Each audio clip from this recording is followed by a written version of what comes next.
Do you want some alone time to think? Alright then, Paimon won't disturb you.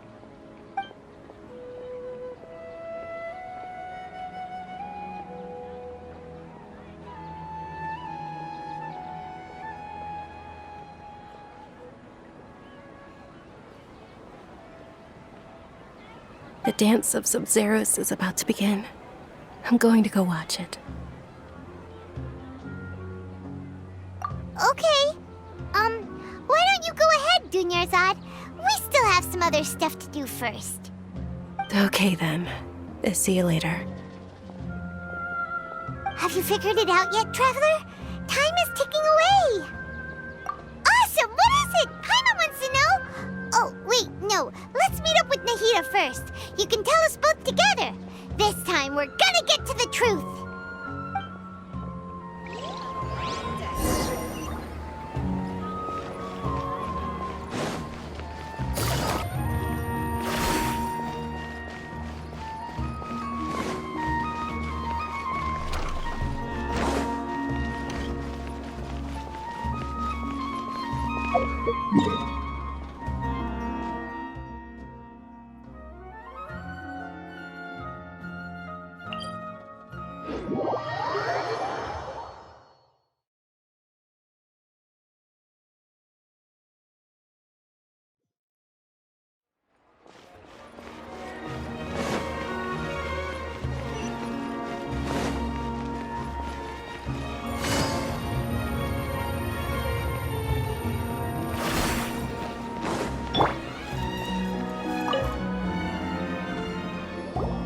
You're back!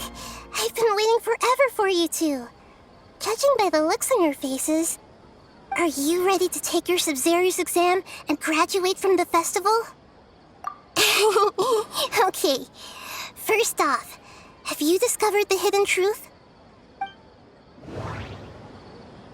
Okay, Nahida said, the Akasha relies on the power of a gnosis to operate, as it is the manifestation of the God of Wisdom's power. It compiles the wisdom of the entire populace, and it grants knowledge to the people. We've already experienced the Sub-Zero's festival many times, and the day of the festival seems to be in a perpetual samsara.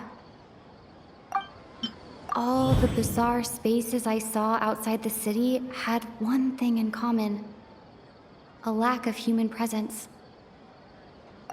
Those spaces remind me of dreams, like the one I had in the Avidia forest, except these have no sign of human presence.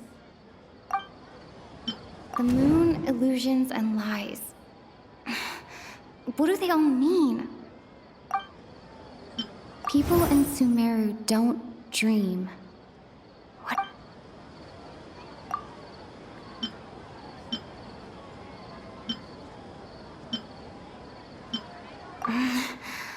I can't seem to cohesively piece everything together.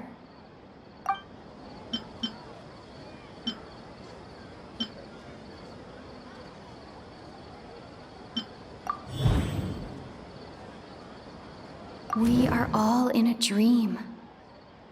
It isn't that the people of Sumeru don't dream. Rather, the Akasha is taking their dreams from them. We are all in a dream.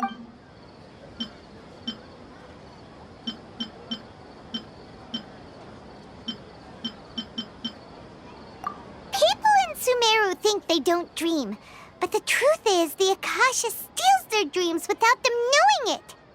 And those spaces with no human presence are stolen dreams without their host. That would explain why they sounded so weird when she was trying to describe them. Huh. So people in Sumeru do dream after all. In fact, we're all in one big dream together right now. Correct answer. Now, how did you conclude that the Akasha is capable of this? The Akasha relies on the power of a gnosis to operate. It is the manifestation of the God of Wisdom's power. It compiles the wisdom of the entire populace, and it grants knowledge to the people. That doesn't...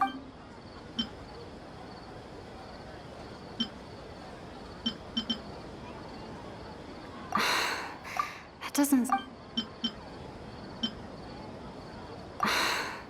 That doesn't... Oh, okay. Those dream-controlling creatures in the forest also get their power from the Dendro Archon, right? That would explain why the Akasha has the ability to control people's dreams, too. But is stealing everyone's dreams really how the Akasha compiles their wisdom? Isn't there anything more to it than that? Dreams are fantastical, complex, and full of imagination. People's brains are the most active when they're dreaming. In other words, dreams are rich bundles of human wisdom. So, in other words, the complete opposite of how Hypatia understood it. Paimon remembers her saying that the sages think dreams are foolish delusions, and the fact that no one dreams is a blessing from Greater Lord Rukkhadevata. So it was all a dirty trick? The real story is that the sages from the academia are using the Akasha to steal people's dreams for their own use, huh? Oh? By the sounds of it, you understand the current situation pretty well. So then, what about the samsara? The beep is a prompt tone for Akasha operations. The beep is a prompt tone for Akasha operations. We still hear it every night, even though we removed our Akasha terminals. Those spaces kept disappearing before my eyes. But as soon as that beep sounded, many more spaces materialized. Those dreamscapes kept vanishing.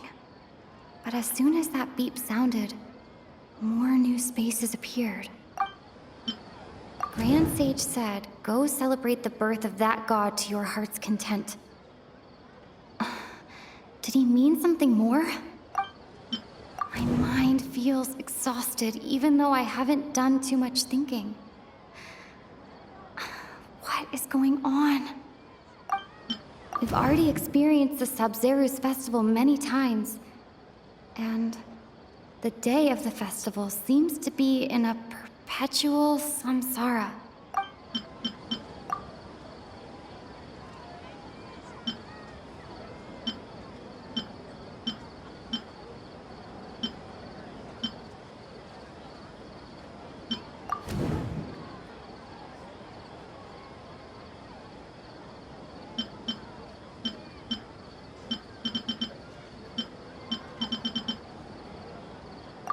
Correct. The Akasha is keeping each person's brain in a constant dream state, but also separating their consciousness from their own dream. Their disembodied consciousness is placed inside the collective dream of the Sabzeruz festival along with everyone else's, while their now vacant dreams are harvested by the Akasha. No one is any the wiser as another day passes in the dream, and so begins another samsara cycle. People wake up to yet another dream about the Sabzeruz festival. The dreams that belong to them are once again harvested by the Akasha, and so it continues. So, this is like a dream factory, and the Akasha is a dream harvesting machine. Did Paimon get that analogy right? Very good, Paimon. Using analogies well is an excellent habit to get into. Okay, so that beep we keep hearing is actually from our real-life Akasha terminals. Taking off our terminals in this dream doesn't do anything. All right, last question. Who am I?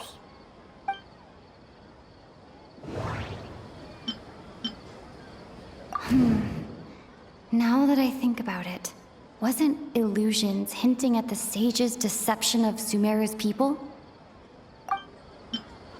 Now that I think about it, Wasn't illusions a hint that we're all dreaming? They say that alchemical divination is the Dendro Archon's divine revelation. So then, if Nahida has referred to herself as the moon... So you noticed.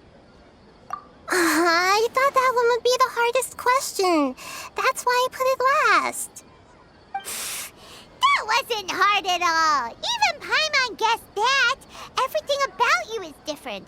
We just didn't want to expose you, is all. Now that you mention it, Nahida, you've been hinting to us since the very beginning. It's funny, thinking back to when we were asking all over the place for info about Lesser Lord Kusanali. Paimon didn't expect to meet you like this. Yes, those can wait until we're back in real life. On the other hand, I'd be happy to answer any more questions you have about here and now. You asked me this question before. My answer was, it would literally blow your minds. Now that you know this is all a dream, this answer should hopefully make more sense. Have you heard the saying, don't wake a sleepwalker?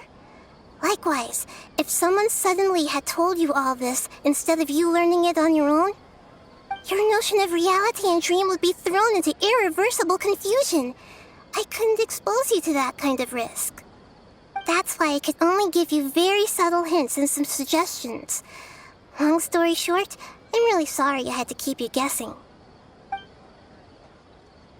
Firstly, this dream we're in is completely based on reality.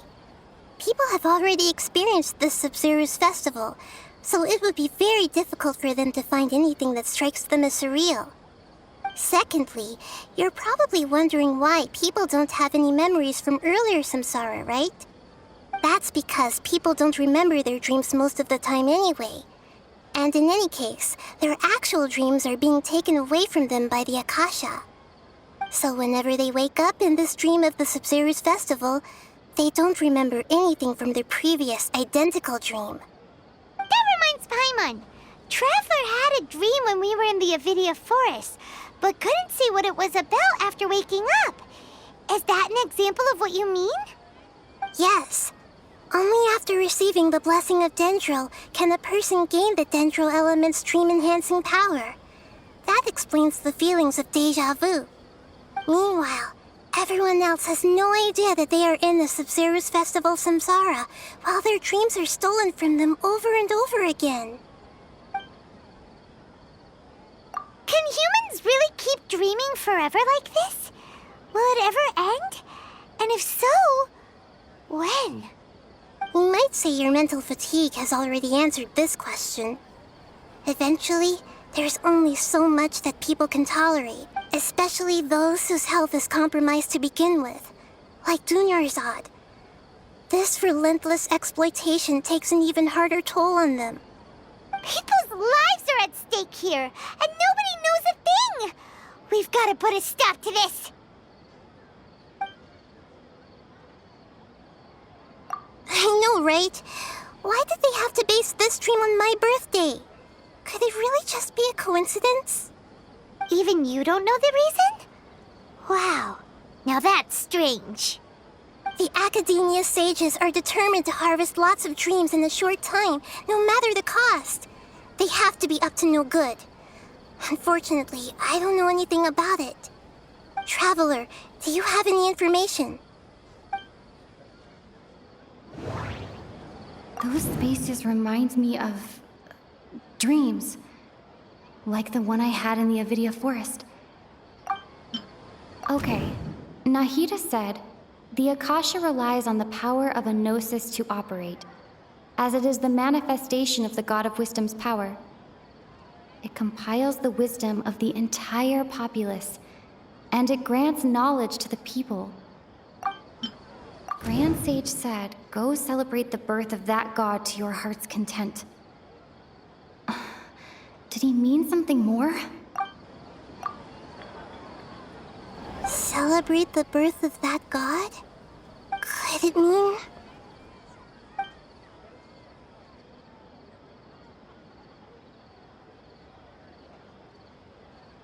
The deceiving the people of Sumeru with no regard for their safety. No matter what they're trying to do, this is unforgivable. After we end the Sub-Zero's festival, Samsara, we have to look into them. How can the sages of the Academia do this behind their Archon's back? This is ridiculous! In the end, I'm just the moon. The real sun is long gone. A sun and a moon? Nahida's talking in riddles again.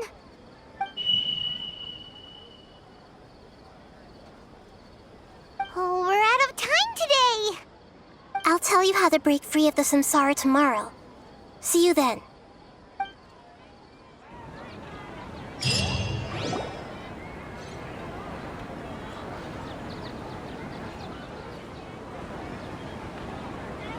Good morning, Nahida. Wait. Now that Paimon remembers everything, should we instead say good morning, Lesser Lord Kusanali? Hey! What's wrong, Nahida? You don't look too good. I'm afraid that what you're thinking right now is correct. Did Dunyarzad already disappear? No way! Are we too late? The real Dunyarzad's consciousness has indeed disappeared. It can no longer endure the constant dream harvesting. Paimon can't believe it. Wait, so what about that other Dunyarzad? Just what is she? Is she also going to disappear? She's actually something like a puppet, but not completely. The real Dunyarzad's consciousness could no longer keep playing her role in this dream. So another Dunyarzad appeared to replace her in the dream. Just like the grass and the trees, that Dunyarzad is just a building block of the dream that helps to keep it going. But personality-wise, she's nothing like the real Dunyarzad. Puppets are stiff and can't copy a living person's vitality. After all, they're just there as filler. You know, speaking of which, the old Dunyarzad might not have been too different from a puppet. Dunyarzad truly believed that she met you within her consciousness, and it was you who inspired her. So you do remember her after all. Yes. Back then, her family was overly protective of her. No one cared about her personality or thoughts.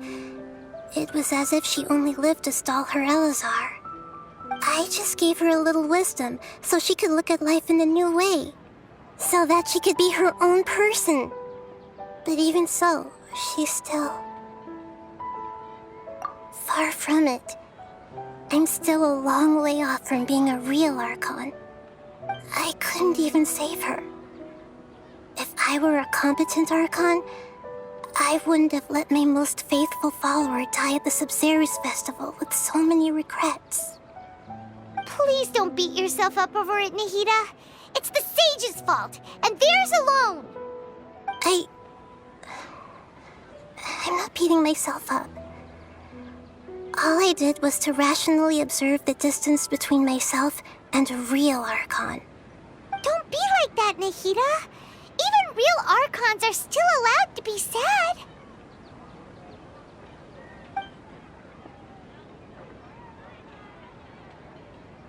To prevent more tragedies like this, we must end the samsara as soon as possible. Great, but how do we do that? Although the Sub-Zero's festival dream is under the Akasha's control, only humans can dream. Even the Akasha is unable to create them. That means this dream belongs to a host who created it.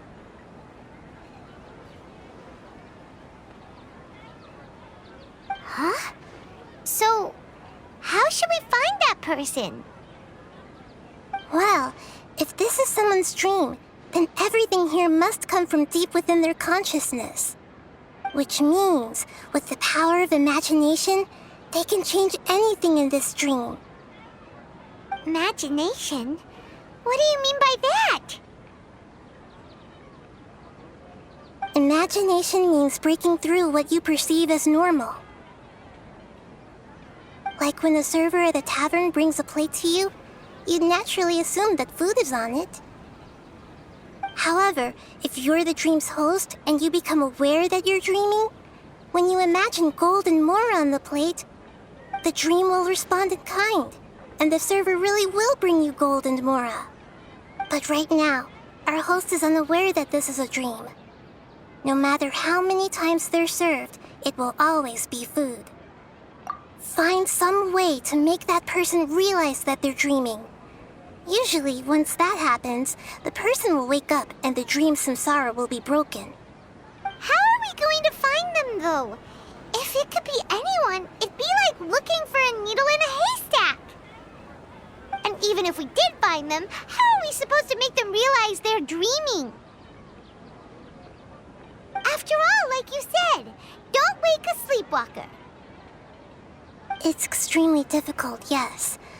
But the only ones who can do it are you two. Remember, everything you've achieved up to this point has all been for the sake of finding the host and ending the samsara. As for me, during this time, I'll be out of town. Out of town?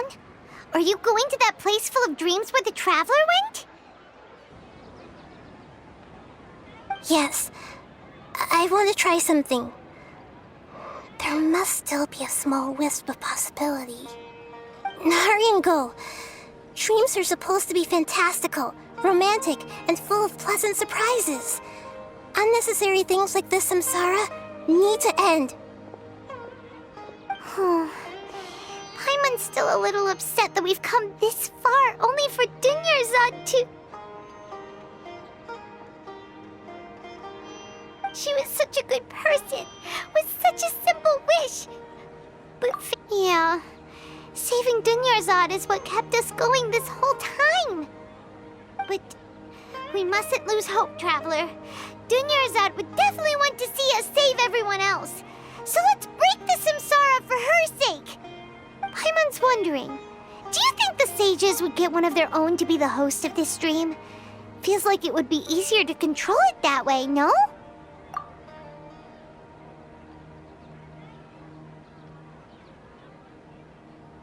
Huh. That's true. Plus, the sages probably weren't counting on there being other factors beyond their control, like Nahida and us. So, who do you think the host of the dream is? Oh, that would make sense. Ferris, the Knight of Flowers, is a symbol of the wholesome Zeru's festival, right? Pretty core character. Let's go ask him some questions, shall we?